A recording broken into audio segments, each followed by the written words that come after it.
City Manager. We have no special recognition or presentations. We are on boards and commissions, item 6A, which is the North Brevard County Hospital District Board semi-annual report. It will be presented by Mr. Billy Specht.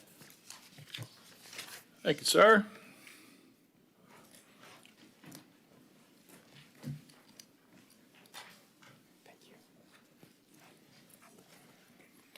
Good evening, Honorable Mayor Diesel and members of City Council. Hello, sir. I'm Billy Specht, 3230 South Casper Place, and a member of Parrish Medical Center Board of Directors. I want to recognize fellow board member Herman Cole and thank the senior leadership, George and Natalie, for being here. Natalie's going to advance these slides for me. It is my honor to present Parrish Medical Center's semi-annual report.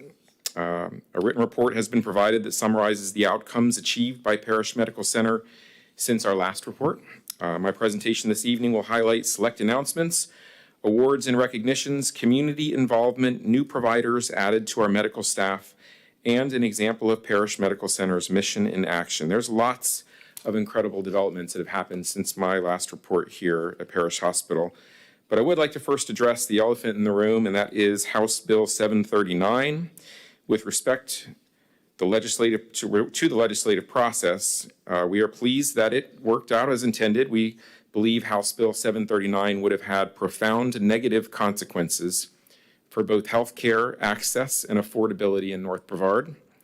We will, of course, continue to operate transparently and look forward to working collaboratively and in partnership with our legislators while remaining steadfast in our commitment to advancing affordable, high-quality healthcare in the community that we serve and we're honored to serve.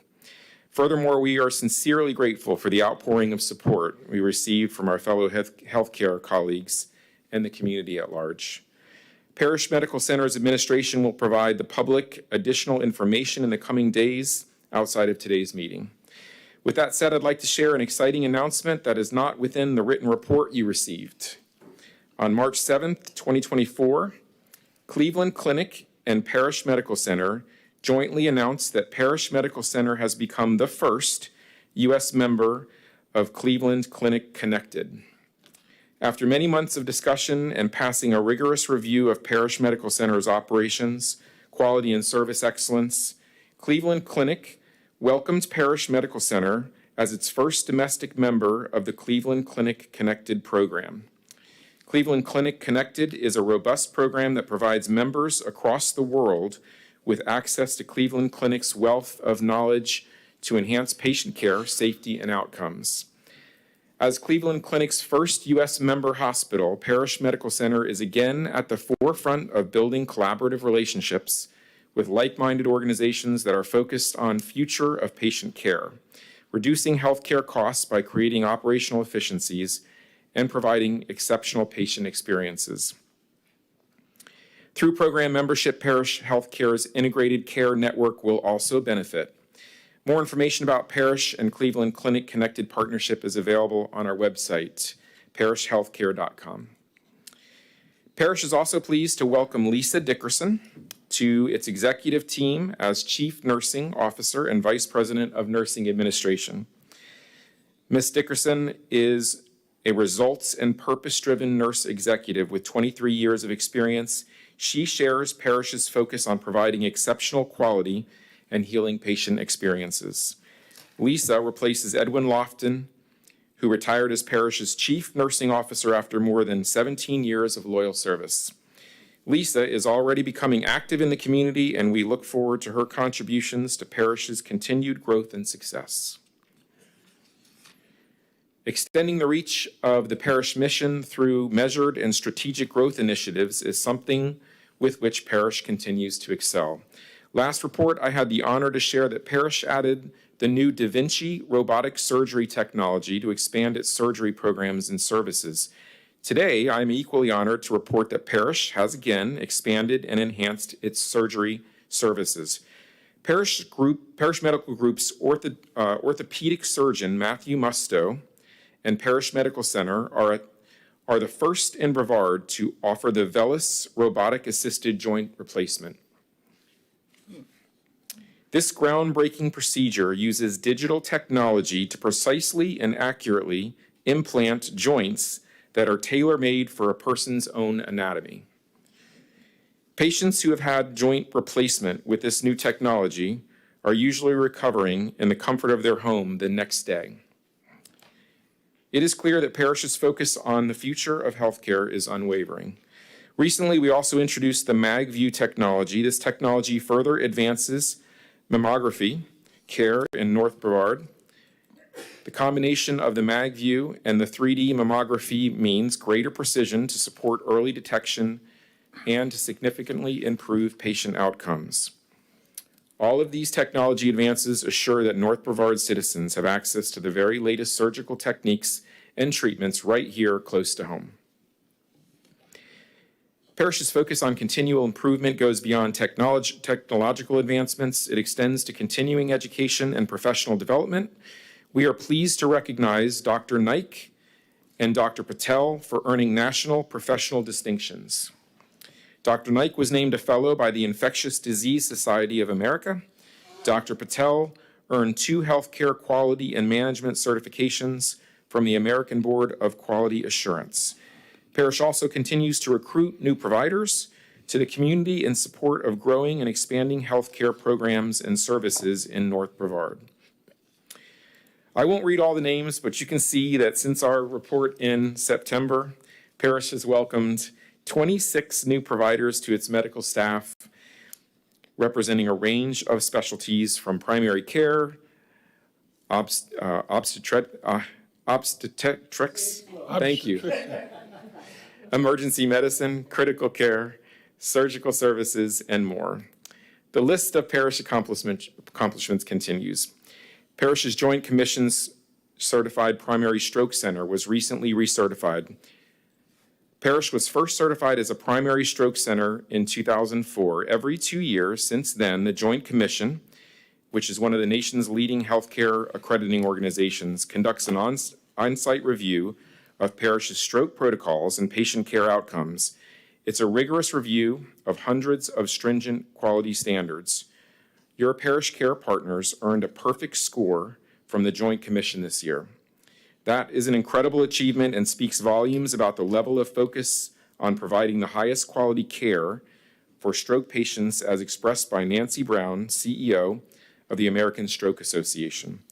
Parrish also provides Brevard's only Commission on Cancer accredited oncology program. As such, Parrish is also recognized by the American College of Surgeons as a surgical quality partner. Surgical quality partners, like Parrish Medical Center, are recognized for their focus on the future of patient care, reducing healthcare costs, and the improvement of healthcare outcomes overall. Accomplishments like this take a lot of hard work and commitment by everyone through the healthcare system. On behalf of the Parrish Medical Center Board, I want to extend our gratitude and pride to the Parrish Healthcare leadership and the more than 1,300 Parrish Care partners for their commitment to our community. However, my report doesn't stop here. In addition to constantly enhancing and advancing healthcare programs and services, Parrish Healthcare is equally devoted to community involvement. As your public, not-for-profit community health system, every dollar earned is reinvested back into creating access to affordable healthcare programs, services, technologies, education, and other community building initiatives. For example, Parrish invested $42.9 million in charity care and other uncompensated care in fiscal year 2022, and another $31.7 million in fiscal year 2023. And although Parrish is a special taxing district, the Parrish Board, who are locally appointed by this City Council and Brevard County Commissioners, have not taxed the community since 1994. 0 taxes since 1994, and still hundreds of millions of dollars invested to address community health care needs. Everything Parrish does is focused on addressing the healthcare need priorities identified from our community health needs assessment. It's important to note that since 2016, Parrish has, at its own expense, engaged a third-party organization to conduct a community health needs assessment every 3 years that is specific to North Brevard. There is a countywide assessment performed. However, the North Brevard population is not well represented in that assessment. We wanted to make sure that North Brevard had a greater voice in identifying needs specific to our community. The next several slides I will go through quickly. However, they are meant to provide a small sampling of the many ways Parrish engages with the community through outreach and support of charitable community organizations.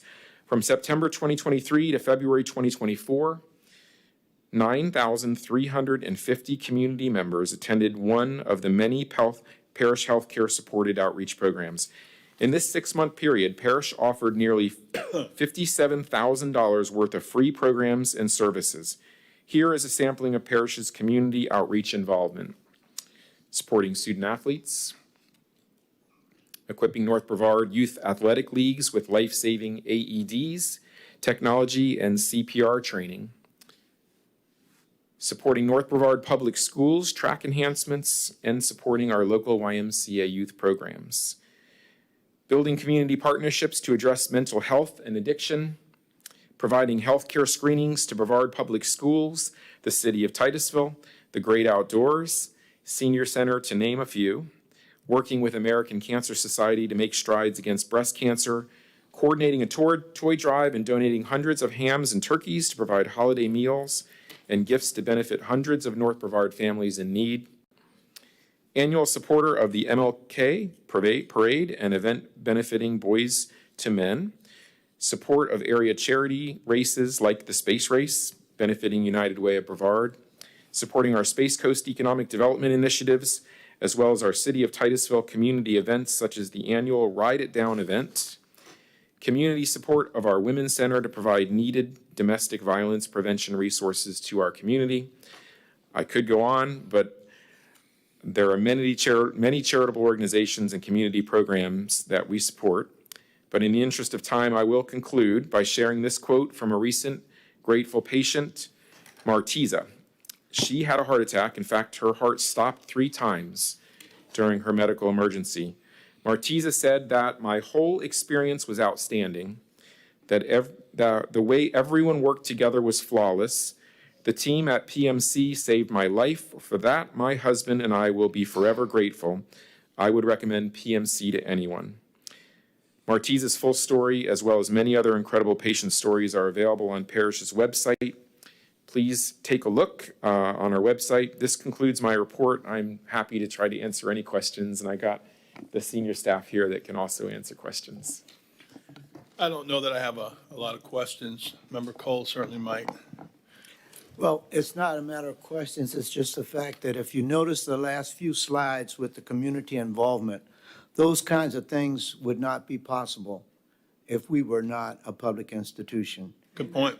And I want to make sure everybody understands that if this had gone forth, the existing board of directors at the hospital the 9 would have been vacated, and they would have been placed by 5 members that would be appointed by Governor DeSantis, and they could have been from Tallahassee, Orlando, Miami. So the local interest would not have been there. So the news that you gave in the beginning was something that was exciting news for us, for the whole city, for the whole North Brevard area. So thank you, and I am proud to be a part of the Board of Directors of Parrish Medical Center. Thank you, Herman. Thank you, Member Cole.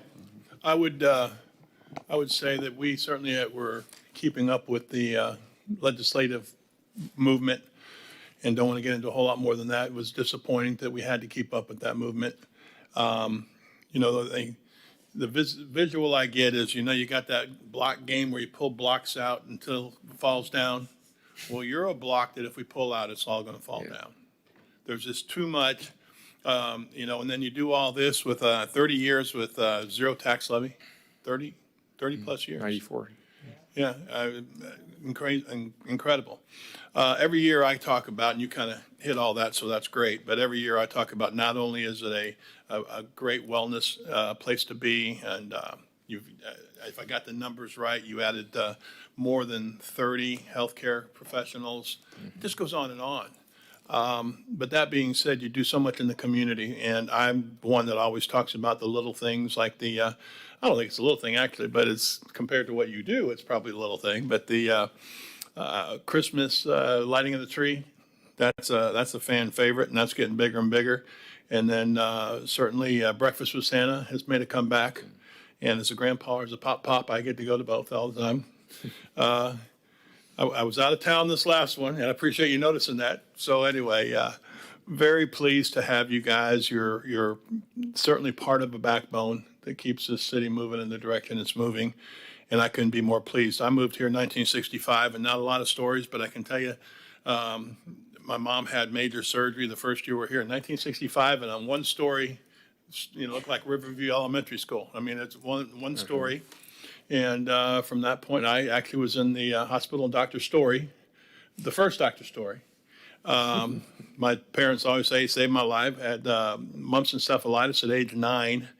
That's a big deal in 60 something. That was a real big deal. You're part of the family. I guess as it hits me, that's just what it is. You're part of the family. And I certainly hate to see anyone dispel that. We'll leave it at that. Thank you guys for what you do. It's beyond words to me. And we're blessed to have you here, and we're not going to pull that block. That block's got to stay. Anything else? Thank you, guys. Appreciate it very much. Hold up. This is, I believe, this is a presentation with no need for anything. We don't have anything here. You'll get it in a minute. All right. You guys good? Thank you. All right. Thank you, guys, very, very much. City Manager. Petitions and requests, sir. Ah, that's what you were doing. If you guys want to listen. Yeah. I very much think that we're going the wrong way if we convert this to a private hospital. And I've been here for 50 years, and I saw us look like we lost the hospital during those times. And it was a touch and go situation. And I appreciate the long presentation because it's a big deal. I mean, I think we'd be crazy to not support this. Absolutely. To continue to being a public hospital. And what's going on in the press is not enough to support us. I certainly hope that we will be successful and just do it, because this is an important decision. So I know this is part of my 3 minutes, but thank you very much for fighting to keep our hospital public. It's a rarity indeed. Thank you. Okay, so are you ready to hear me now? Your 3 minutes is up. You missed it. Okay. Thank you, guys. Last time I was here, I got a letter from, it's a letter written by Mr. Stauffer, and I was talking to you about it at the CRA meeting. So I think, so you see, you have this same handout. And the thing is